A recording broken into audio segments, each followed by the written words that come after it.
Hello again, and welcome to Denton's Tales, with another, I hope, entertaining, enthralling, educational video. Now, this video is one that covers a topic that I spoke about a couple of years ago on my previous channel, which I no longer use. A video looking back at one of the greatest rulers Europe ever had, and a woman. One who deserves to be better remembered than she is. A remarkable woman who became one of the most powerful rulers in Europe during the 10th century. A woman whose strength and determination I greatly admire. She is one I see as perhaps an excellent role model for women, something that shows that a woman could equal a man, a woman could surpass a man. Now, in her case, her surpassing of the men might have been a tad perhaps overdone, but that really isn't the point. But, she is one who is very largely overlooked when people are compiling lists of great women, or indeed lists of great rulers of either sex, since she more than deserves to be included on both. She ruled over Rus, a land largely founded by Swedish Vikings. That would later become Belarus, modern-day Russia, both countries taking their names from the Rus, and the Ukraine. Interestingly enough, the emblem of the Rus, all those centuries ago, is still the official emblem of the Ukraine today, and it can be seen on the thumbnail to this video, which is a free-use image in the public domain. Throughout history, there have been some great female rulers, easily the equals and sometimes superior to the great men of ages past. Queen Zenobia of Palmyra, Ethelfled of Mercia, the Lady of Mercia as she was known, Eleanor of Aquitaine, Boadicea, Queen of the Iceni, Hatshepsut, fifth pharaoh of the 18th dynasty of Egypt, Tsarina Catherine the Great of Russia, and closer to our own times, one I suppose could include Golda Meir, Indira Gandhi and Margaret Thatcher, to name but a few. Now, you might not always agree with them, you might not even like them, but it is undeniable they were strong, powerful women who were easily the equal of the men. In this video, I'm looking at another great female ruler, a woman who could claim not only to be the equal of any man as a powerful ruler, but to surpass most of them when it came to inflicting her revenge on those who had harmed her, very grievously harmed her, as it happens. I find her personality quite fascinating. A good, decent, and very loving woman, but that same love could drive her to unleash a fury worthy of Tamerlane Genghis Khan or Vlad the Impaler. Yet her rule over her people was very good. She introduced reforms, she strengthened trade, she improved the lives of her subjects and was supported by them. She was a popular ruler and, believe it or not, she actually became a saint. Yes, a saint. Halo, yes, the works. A saint. Just don't piss her off, or, well, you would be very, very sorry indeed. Oh yes, and we shall come to that shortly. Her name was Helga. Her family was Swedish, and she was born sometime around 890 A.D. in Pskov, in what is today northwestern Russia. In the East Slavic language, her name became Olga, and she is known today as the Grand Princess Olga of Kiev, ruler of the Kiev Rus as regent from 945 to 960 A.D., and frequently as de facto ruler until 969 A.D., and also as Saint Olga. Were venerated by both the Eastern Orthodox Church and some Roman Catholics, though for much of her life she was a pagan, initially devoutly following the Norse and Slavic gods. Like all early Rus rulers, her emblem was the Bident, which is a form of spear, similar to a trident, but having only two prongs, hence the name, of course, though the shape of it varied slightly from ruler to ruler, and in its ceremonial form it might actually resemble a trident, since there is a sort of ornamentation that comes up between the prongs, as you see on the thumbnail. As I said, this is still the national emblem of the Ukraine. Now, the Rus originated in Sweden and Gothland during the 9th century. Vikings coming to the east and taking control over a large area of what is now Russia, Belarus, and the Ukraine. And it is from them that the names of Russia and Belarus derive. As I mentioned, the term Rus actually coming from a word that meant to row a boat. And with the Vikings involved, well, it's obvious to see where they got that from. Now, they were a very small ruling elite rather than a population shift. They held power, but they didn't bring thousands of other Norse people from Sweden with them and supplant the local Slavic population. It wasn't a sort of migratory invasion. In fact, they were actually invited by the local people to come and establish order. And that's a very rare thing in history for what could be termed an invasion to actually be by invitation of someone.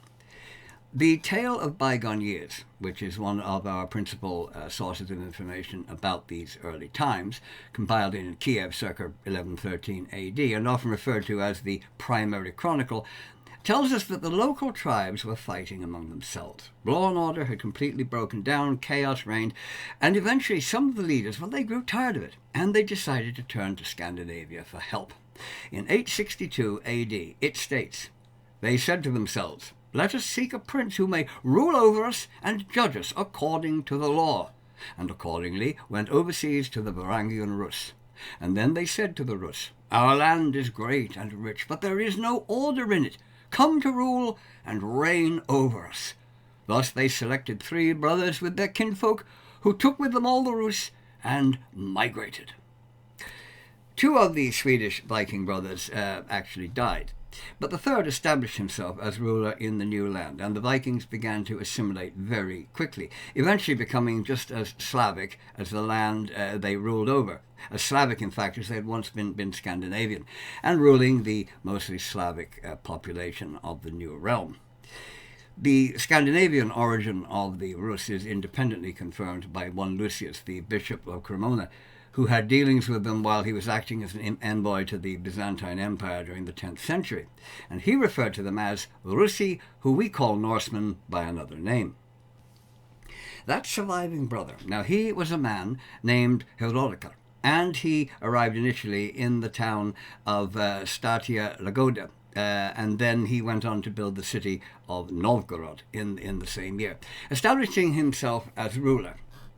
To the Slavs, he was known as Rurik, and he established the so-called Rurik dynasty, the Rurikids, or the sons of Rurik. And they would hold power across much of Russia, including the later Grand Duchy of Moscow, as well as the Tsardom of Russia, until 1613, when they were replaced by the Romanovs, who of course ruled Russia then down to the Communist Revolution during World War I. Grand Prince Rurik died in 879. Entrusting care of his son, Prince Ingvar Roriksson, or Igor to the Slavs, to a man called Olga of Novgorod, who may have been a fellow Swedish prince or even Rurik's brother-in-law, I'm not really too sure, who ruled until Igor was old enough to take the throne. And it was Oleg who moved the capital of the kingdom to Kiev in modern-day Ukraine, which became the center of the powerful Kievan Rus Empire. Now, eventually, Igor took the throne as Grand Prince Igor I, and he married one Olga, the couple having a son named Svatoslav, who would later become Grand Prince Svatoslav the Brave.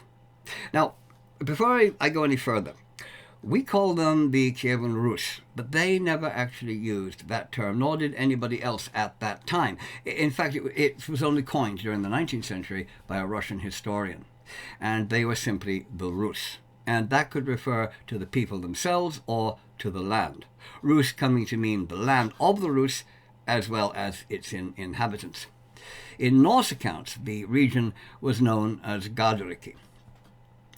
Now, we know absolutely nothing about Olga, apart from the obvious fact, I suppose, that she was born prior to her marriage to Igor. Though following that, she left a considerable footprint on history, though not perhaps a particularly good one in some respects. But she must be seen in the context of why, especially in view of her later quite excellent rule over her realm. And there is a parallel between her and Boadicea, since just as the great queen of the Iceni was driven by the pain and humiliation she and her daughters suffered at the hands of the Romans to commit some pretty nasty deeds, contrary to her previous behavior, so too Olga was driven by the love of her husband and her desire to avenge him, causing her to do things that she would never have done otherwise, since in other respects she was fair and just and kind, as we shall see.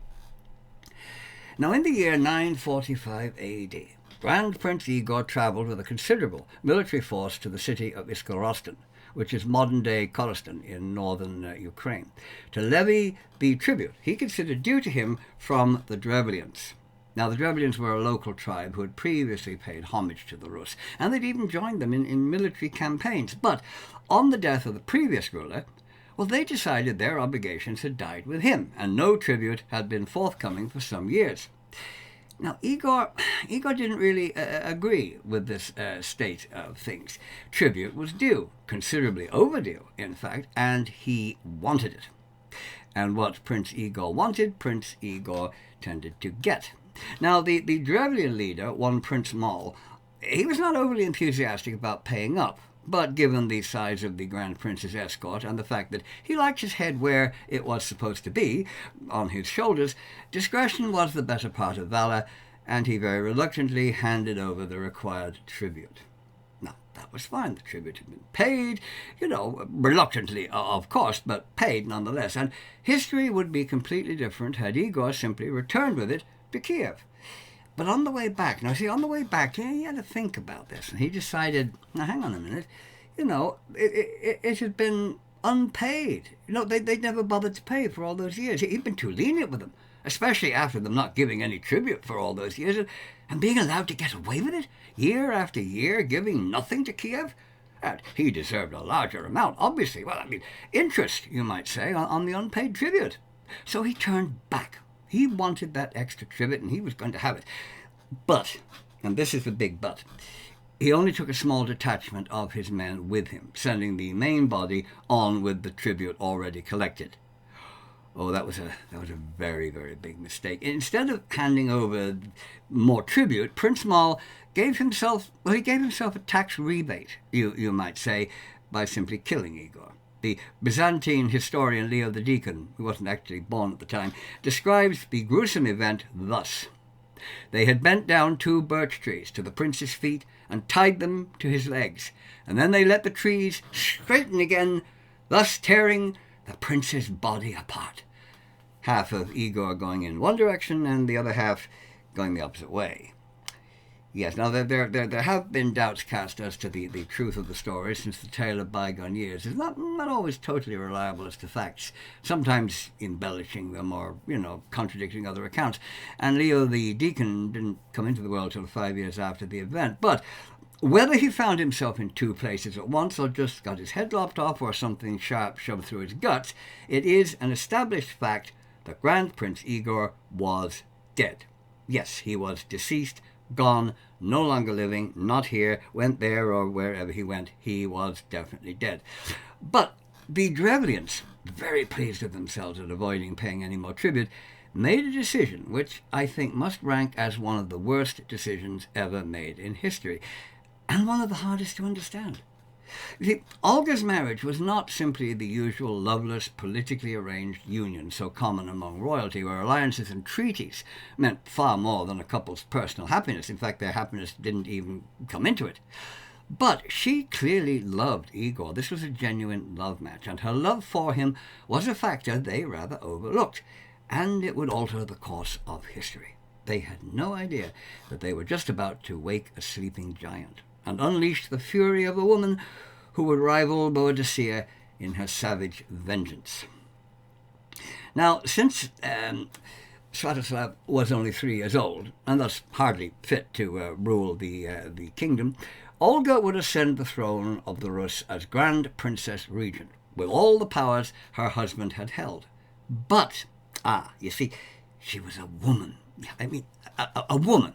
And in that, well, the Drevlians saw their opportunity, since she was just a mere woman, and thus obviously she'd be in need of a man to take control and show her how things like ruling a country were to be done. Things that, as a woman, well, she wouldn't understand stuff like that. As I said, she was only a woman after all. The Drevlians decided what a good idea it would be to offer her a new husband to replace the one she'd just lost. Well, it was the least they could do, since they were the ones who'd killed him. And what better choice than Prince Mal, since he had ordered the murder, and, well, that seemed to make him the perfect choice as replacement husband. It was so obvious. He'd ripped her husband in 2 parts, spread his guts across the countryside. Well, clearly the widow would fall madly in love with him at first sight. It was just so obvious. of course, the fact that such an offer might not quite go that way, that it could possibly be seen as, well, rather lacking feeling for the widow's grief, you might say, that never crossed their minds. And in fact, they didn't even just suggest it. Oh, no. They actually announced it as a matter of accomplished fact, seeing it as so obviously right and proper that no agreement could possibly be raised against it, sending a party of 20 men to inform Olga that, firstly, they had just murdered her husband, sorry about that, and secondly, to tell her of her good fortune. No need to look for a replacement husband, that a husband had been found for her. Saved her all that bothersome business, like, drawn out courtships, negotiating with foreign delegations, trying to decide which arranged marriage was the most beneficial for her realm, and so on. She wouldn't have to bother with any of that tedious stuff. Just sit back, smile happily, and slap a ring on her finger. What could possibly go wrong? Yeah, well, we shall see. Perhaps that might actually have worked with some royal widows of those days, girls who had been married off to men often far older than they were, or betrothed as young children, sometimes even meeting their husbands for the first time at the altar on their wedding day. A woman like that might have said, well, he didn't love me, I didn't love him, this one might be better. Yeah, well, I'll try it. That is entirely possible. It could have happened, maybe it did happen. But if that was the Drevlian mindset, well, they got it very wrong indeed. Olga was not the average noblewoman of her day, something they very quickly came to discover. Now, the delegation sailed down the river Dnieper, and they gave Olga first the bad news. Her husband had been killed by Prince Mal. Oh dear, oh, so sad. And then the good news, her husband's murderer, in an act of great kindness, was now going to marry her himself. Oh, happy days, let joy be unconfined. And they were there to take her back to Iskorosten. Olga's reaction was nothing short of magnificent, absolutely magnificent. Now, many people would have been hysterical at such news, sobbing uncontrollably, distraught, unable even to get their mind around such a thing, her husband dead, and this. But not Olga, no. Her intelligence and her cunning overcame her grief. She was calm, and she was thinking ahead, something they clearly were not. She is quoted as saying, "Your proposal is pleasing to me. Indeed, my husband cannot rise again from the dead, but I desire to honor you tomorrow in the presence of my people. Return now to your boat, and remain there with an aspect of arrogance. I shall send for you on the morrow, and you shall say, 'We will not ride on horses, nor go on foot. Carry us in our boat, and you shall be carried in your boat.'" The sarcasm went right over their heads. And they duly returned the next day, telling the assembled Rus the words Olga had told them to say. Now, they were delighted, absolutely delighted by the eager response of the citizens of Kiev. The people, taking their boat out of the river, they got into the boat, and they were borne aloft like royalty, as though in a palanquin, carried in great style, as befitted, of course, the important ambassadors they were on their mission of profit, love, and goodwill, carried into the royal court, no less. Imagine the honor of it, riding in their boat through the streets of Kiev, just as they had sailed it down the Dnieper. What style! What a wonderful welcome! Oh, they were absolutely overjoyed. Yes, you see, the people stopped beside a great trench that had been dug the previous evening on the orders of the Grand Princess, and they tipped the boat over, dumping the delegation into the trench, which was then quickly filled in with earth, burying the men alive to very slowly suffocate to death. Olga was said to have leaned down as the men were buried and called out to them, "Do you find this honor to be to your taste?" Now, their reply isn't recorded, as far as I know, possibly because it was somewhat muffled by a few tons of earth. But Olga was only just getting started. Oh, yes. Oh, this gets better. Yes, if you weren't a Drevlian, at least. Now, she dispatched a messenger to the Drevlians, saying that she wished to go to her new husband, her love, the Prince Mal, with the honor due to him, asking that they send their most distinguished men, those most responsible for the running of their realm, to meet her in Kiev, so she could return with them to Iskorosten to meet her prince, her love to be in the style that she should, coming on such a wonderful, magnificent occasion. They, of course, had no idea that the previous delegation were now incorporated into the royal garden. You know, their envoys having become a sort of garden feature, you might say. And they promptly dispatched what were described as the best men who governed the land. Olga greeted the men with a very warm welcome, quite literally, as it happened, ordering her servants to prepare a bath for the delegation, no doubt dusty and sweaty from their journey, telling them to bathe themselves, and afterwards she would meet them. Now they all trooped into the bathhouse, the doors of which were then locked and the building set on fire, burning them all to death, as Olga listened outside to the, well, sound effects, I suppose you could call them, emanating from within. With that, she had all but eliminated the Drevlian ruling class, but she wasn't finished yet. Oh no, she was only just getting into her stride, and her stride was a mighty one. This was not a timid little woman who meekly did as she was told, as the Drevlians clearly expected her to be, thinking her to be the typical male-dominated princess under the thumb of a man. They would soon find themselves under her thumb, and it was a very large thumb indeed. Now another messenger was dispatched to Ingorostan, telling the Drevlians the words of the Grand Princess. "Prepare great quantities of mead in the city where you killed my husband, that I may weep over his grave and hold a funeral feast in his honour." Olga arrived, accompanied by a small and obviously non-threatening group of retainers, and they went to Igor's grave, and right enough, she wept copiously and held a funeral feast as she had stated she would. Now, that part of her message had been true enough. The Drevlians joined in. I mean, no reason to miss a good feast. And for some reason, they didn't seem to find the absence of anyone from the two delegations they'd already sent to Kiev to be there. You know, they didn't find that just a bit odd, you know.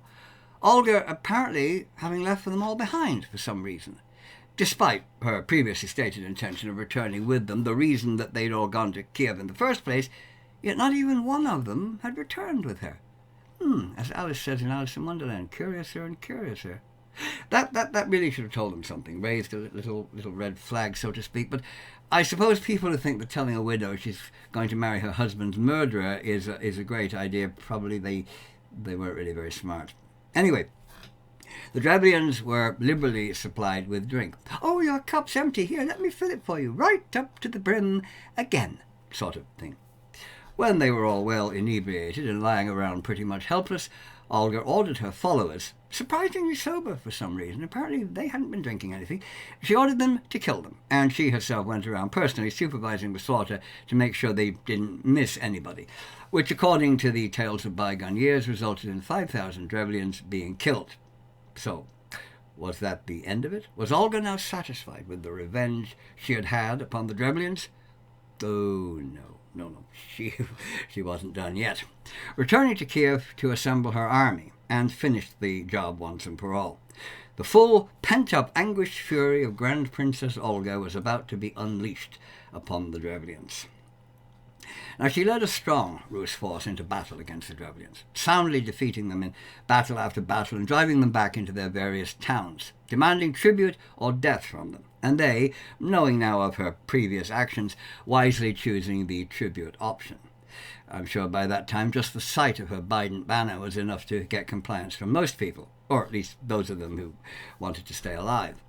Then she marched on to Iskorostan. Now it did resist her, no doubt fearing an extra degree of wrath from her as the place where her husband had been murdered, and one can see how that could be, forcing her to lay siege to the city. But its defences were very strong, and the siege dragged on for a whole year without any great result, becoming a total stalemate. Ever resourceful, Olga came up with a plan, one that really showed her genius. You know, this woman. Oh, yes, she was thinking. She sent a message to the city, a very conciliatory and rather nice message. Very, very considerate, in fact, given the circumstances. "People of Iskorostan, why persist in holding out? All your cities have surrendered to me. They have submitted to tribute, so that now their inhabitants cultivate their fields and their land in peace. But you had rather the tide of hunger without submitting to tribute?" Now, the citizens were a bit reluctant, however, agreeing to offer tribute, but a bit concerned that her desire for revenge over the murder of her husband might still lie behind her seeming kindness. But she reassured them. She reassured them her desire for revenge had been sated by the killing of the delegates sent to Kiev and the funeral feast massacre. She had had enough of killing. It was over. She desired peace. But she asked for a gesture from the people of Iskarost. A little thing, really, just a little gesture. A small gesture to show their acceptance of her offer. The buildings were roofed with straw, and birds found the roofs to be, ideal nesting places. So she asked for 3 sparrows and 3 pigeons from each house in the city. Birds. She wants birds. Yeah, the people they were a bit surprised at this, but they were grateful. It's such a rather silly and meaningless request. She wanted a few birds. Well, that was a small price to pay for the end of the siege. A bit awkward catching them, to be sure, but well worth the effort. And they agreed. Crates filled with birds being handed over to the Rus forces around the city. The people were delighted. The war is over, and it just cost us a few tweeties. Yes, but see, this was Grand Princess Olga they were dealing with. The tale of bygone days stated, "Now Olga gave to each soldier in her army a pigeon or a sparrow, and ordered them to attach by thread to each pigeon and sparrow a piece of sulphur bound with small pieces of cloth. When night fell, Olga bade her soldiers release the pigeons and the sparrows. So the birds flew to their nests, the pigeons to the cots, and the sparrows under the eaves. The dovecots, the coops, the porches, and the haymows were all set afire. There was not a house that was not consumed, and it was impossible to extinguish the flames, because all the houses caught on fire at once. The people fled from the city, and Olga ordered her soldiers to catch them. Thus she took the city and burned it, and captured the elders of the city. Some of the other captives she killed, while some she gave to others as slaves to her followers. The remnant she left to pay tribute." Now, she probably didn't get very much in the way of tribute, since everything in the city had been destroyed. But finally she was satisfied. She had avenged her beloved husband and could now return to Kiev and continue to rule the realm as Grand Princess Regent for her son, backed up by the loyalty of the army and the genuine support and love of the people. Now, she later travelled through the Drevlian land she had conquered, accompanied, we are told, by young Svatoslav, no doubt giving the boys some valuable tips about problem solving. But she was on a peaceful mission this time, making sure all understood her laws and arranging tribute, as well as setting up hunting reserves and numerous trading posts. She continued this work right across the kingdom, establishing trading posts that would become useful administrative centres, many of these posts set on rivers to improve access for trade, which of course benefited both the realm and the people. She set up border posts that helped to establish proper, easily recognized national boundaries to her realm, establishing the first recognized border between Rus and Poland, for example. No longer could any trespassers in her realm just say, I'm sorry, we didn't know that stream back there was your border. Sorry about that. Yeah, won't happen again." No, you couldn't get away with that one. She set up considerable fortifications all along her southern border to ward off any attempted invasions by the nomadic tribes from the east. And this also helped to bring increased trade, people feeling safer in the land of the Rus. She invested huge sums of money in improving all aspects of the infrastructure of her realm, and she reformed the outdated and very unfair system of tribute that had applied previously, where local officials and their tribute collectors have been able to change the amount of tribute randomly. You used to pay 3 goats, 2 cows, and a dozen chickens. Well, from now on it's 5 goats, 6 cows, and 2 dozen chickens. Pay up or off with your head. I mean, that is what had been going on, but Olga's reform meant that the payments were now fixed by law. They couldn't be manipulated by unscrupulous or greedy officials. The first properly organized taxation system in the Rus Empire. And the various cities themselves had the responsibility of bringing it to special collection centres from where it would be sent on to Kiev. That was actually the first recorded legal reform anywhere in Eastern Europe, and it added to the increasing prosperity of her realm. The collection centres also became courts. Government officials operated from them, and these helped her to form a solid, centralised rule that had been lacking previously. Kiev's control over the realm having been, somewhat disjointed previously. One great benefit of the new wealth that her reforms brought in was in architecture. Great stone buildings began to replace the wooden, thatched buildings that had predominated previously, Kiev itself becoming renowned for its beautiful buildings. She influenced every aspect of life in her realm, and it could be said very truly that she left it far better than she found it. Her achievements were considerable. Even when her son was of an age to rule and took the throne, she retained great power, ruling in his absence when he left on various military expeditions, which he did rather frequently. Even when he was there, she was the one who dealt with the everyday running of the country, since he was known to have little liking for administrative duties. He was a soldier, and a good one, and he spent most of his time attacking things elsewhere, leaving his mother to attend to, boring things like ruling the realm and all that sort of thing, knowing, of course, that it was in good hands, probably actually better hands than his. He was very greatly respected by his men, living like they did, not bringing a fancy tent as other rulers did, but sleeping as his soldiers did, lying down on his horse blanket with a saddle for a pillow.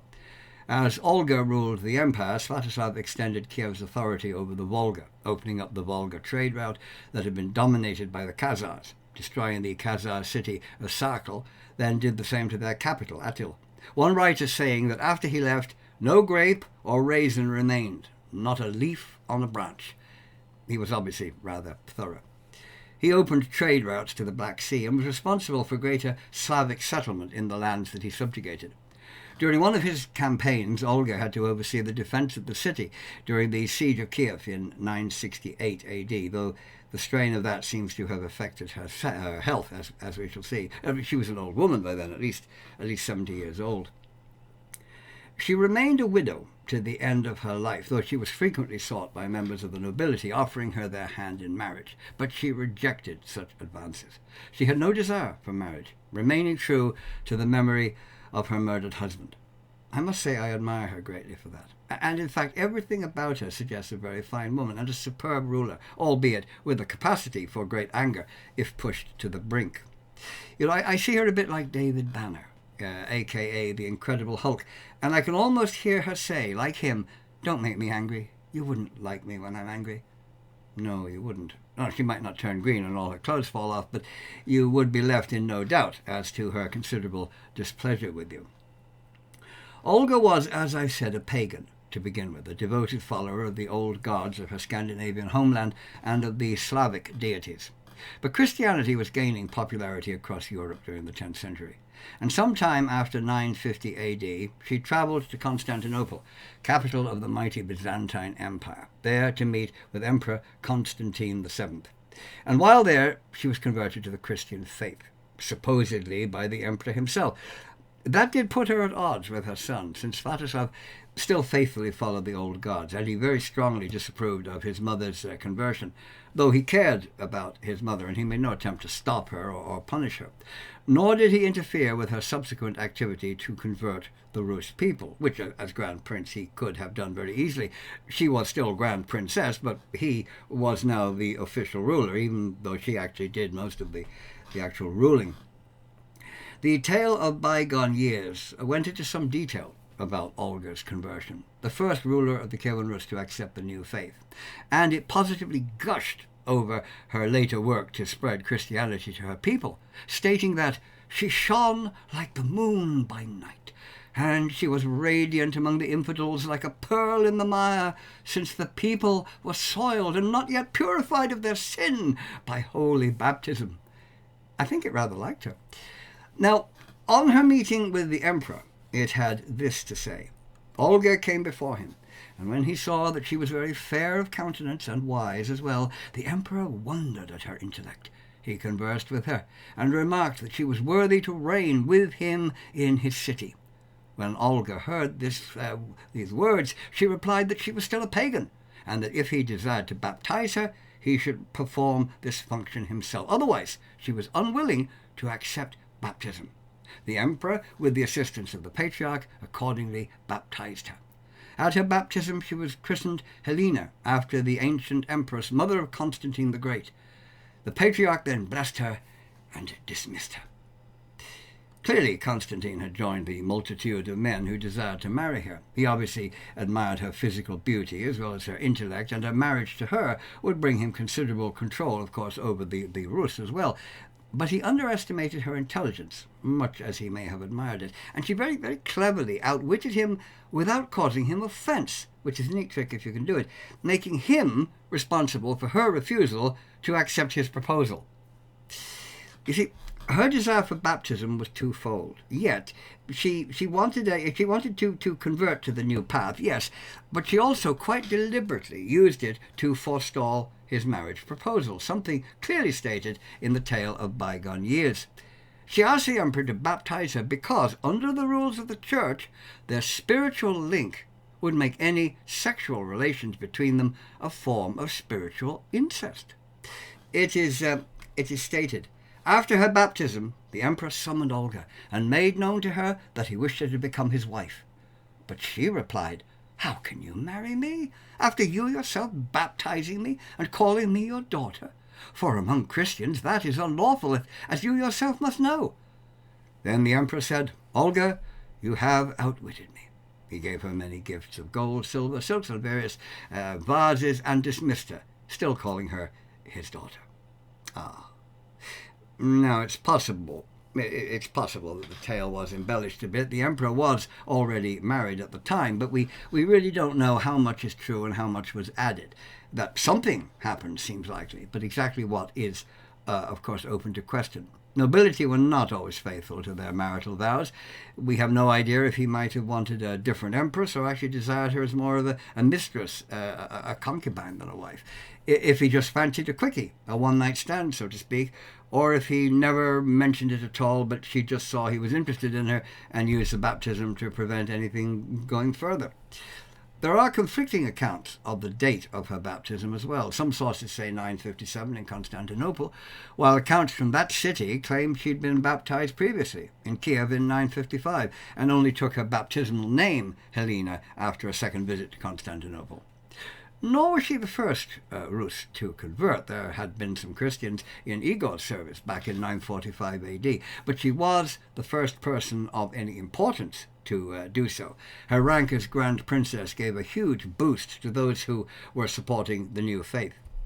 But whatever about the emperor, the account of her return to Kiev and her unsuccessful attempts to persuade her son to follow her example and subsequent events do seem to be pretty accurate. It states that, "Now Olga dwelt with her son Svatoslav, and she urged him to be baptized, but he would not listen to her suggestion, though when any man wished to be baptized, he was not hindered, but only mocked."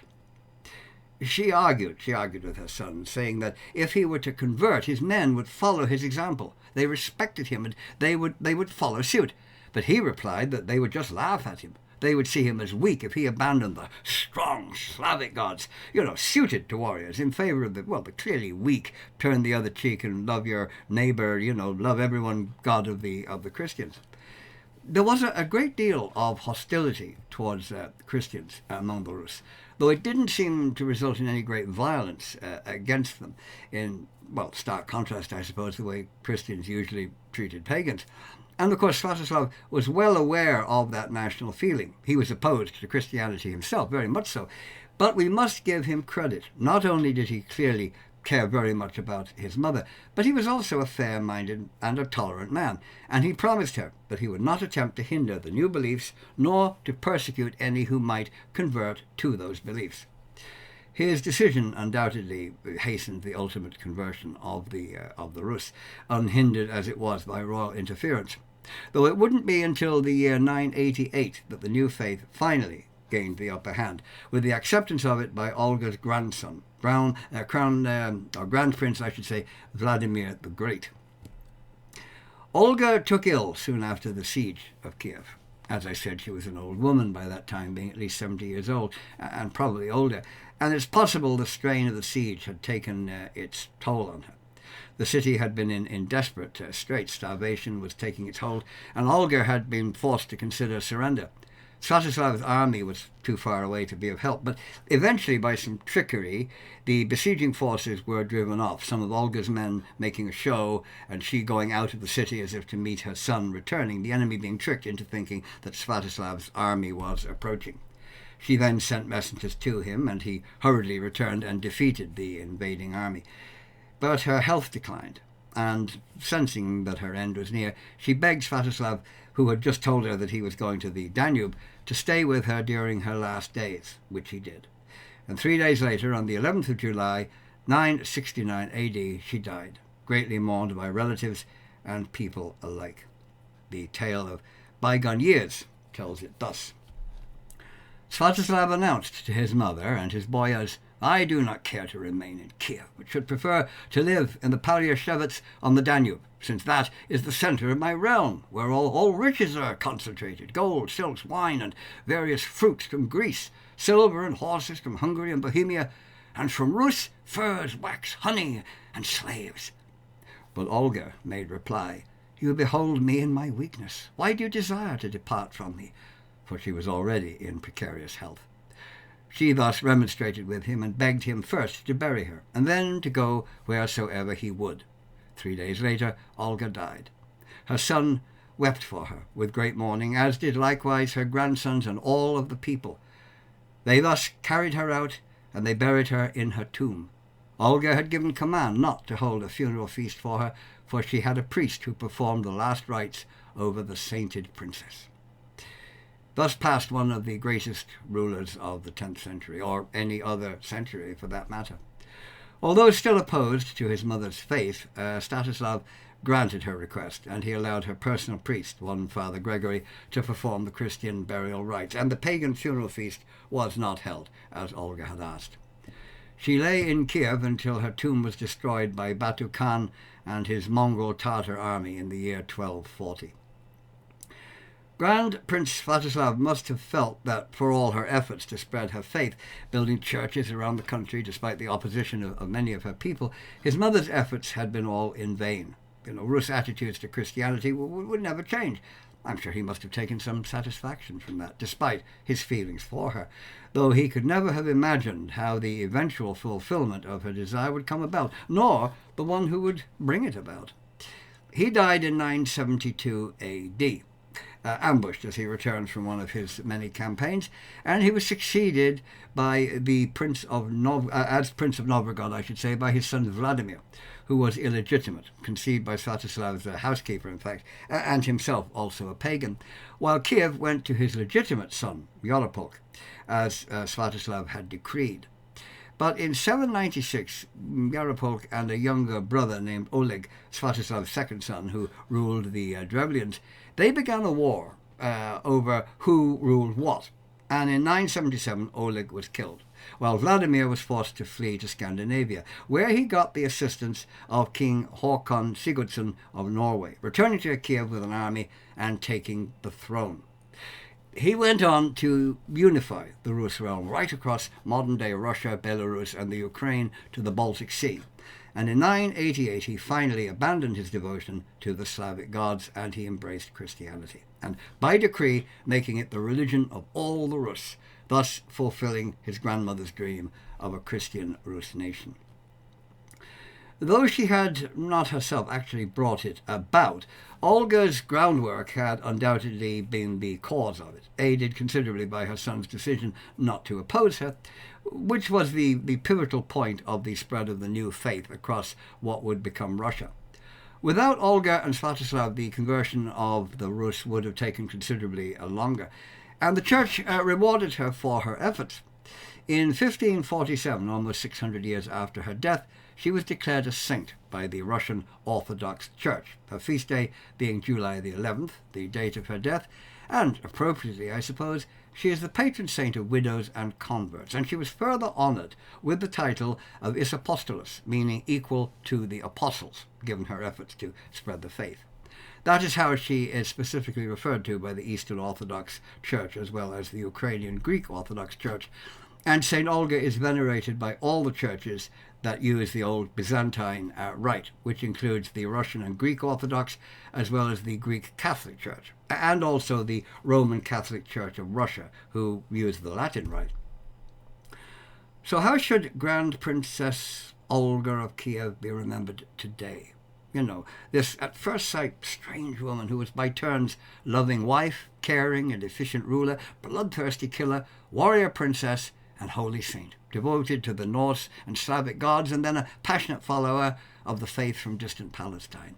A seemingly unlikely combination, a sort of amalgam of St. Therese of Lisieux, Xena warrior princess, and Cersei Lannister.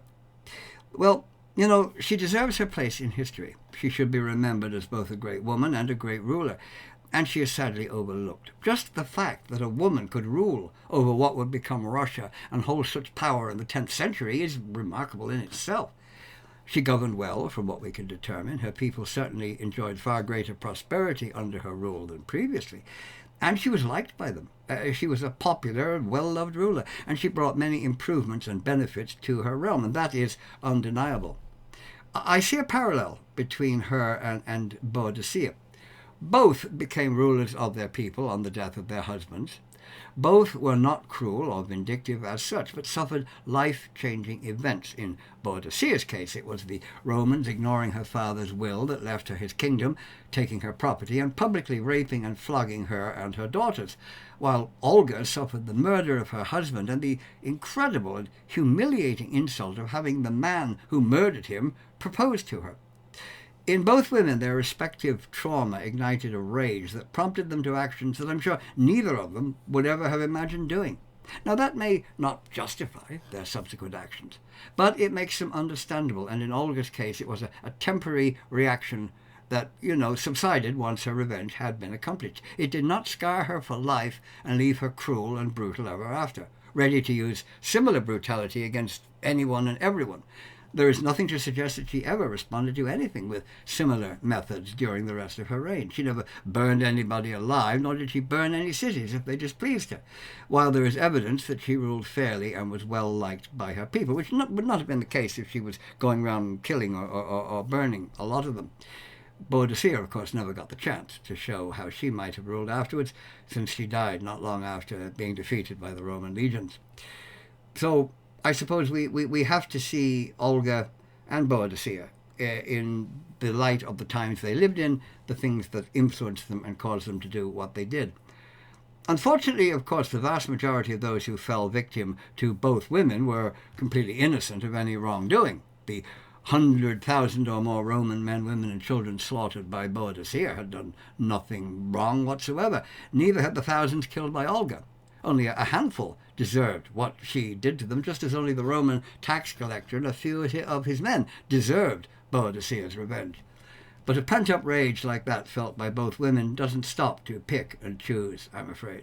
Just as it didn't in any war ever fought down throughout human history, where the vast majority of casualties, military and civilian, are people who have done nothing to deserve it. They are the innocent pawns in the aspirations of their leaders.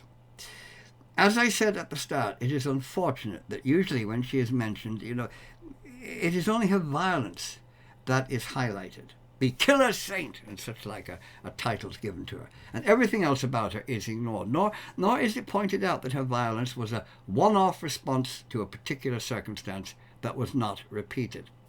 While her actions were certainly reprehensible, and I'm sure bird lovers would not look on her too kindly for rather obvious reasons, they do not represent her true character, as is shown by the fact that she never again resorted to similar methods and was a popular ruler.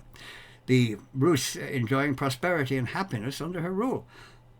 Extreme violence was not an inherent part of her nature, as it was, say, in the case of, Tamerlane, the great Mongol warlord who slaughtered literally millions of people during his reign. Violence was simply his nature, his response to any and all situations being to simply exterminate everyone who didn't see things his way, which was pretty much everybody he ever had dealings with. Her image as a warrior princess is deserved, though there is no evidence that she ever actually fought with a weapon in her hand. She was the commander of the army. She led it into battle. She directed it very successfully, of course, as it happens. So her status should be seen as that of a great general, one who led her men, like, say, Napoleon or the Duke of Wellington, neither of whom ever actually got off their horse and fought anybody hand to hand, though they are regarded as great warriors and obviously faced danger on the battlefield, as evidenced by Lord Uxbridge, sitting on his horse beside the Duke of Wellington at the Battle of Waterloo and having his leg partially ripped off by a cannonball, which could just as easily, of course, have struck the Duke sitting beside him. As a little humorous note to sort of cheer things up a bit, since there has been rather a lot of rather dark things in this video. Lord Uxbridge, very British and stiff upper lip and all that, don't you know, was said to have turned to the Duke of Wellington and said, "By God, sir, I have just lost my leg." Wellington looked down and he said, "By God, sir, so you have." Yes. Well, that's the story anyway. But to return to Grand Princess Olga. As an inspiration for girls, a feminist icon, if you like, a female figure from history who showed that women can be equal to and sometimes better than men, well, yes, I would definitely place her, along with Joan of Arc inspiring the armies of France, with Ethelfreda of Mercia leading her army into the Danelaw, or Queen Zenobia of Palmyra marching on foot with her soldiers to show solidarity with them. Her rule was more peaceful and better than that of many of her contemporaries. And she consolidated and strengthened the Rus territory with considerable efficiency and intelligence. And it must be said that her love for her husband was beautiful, refusing all offers of marriage after his death, even if that love did result in mass carnage for a period of her reign. Though I suppose that in itself does demonstrate the depth of her feelings for him. I'm sure the Drevlians might not have seen the beauty of that, of course, though I'm sure Igor himself would have been very touched had he seen his wife slaughtering her way through them on his behalf. Yeah, that's kind of touching.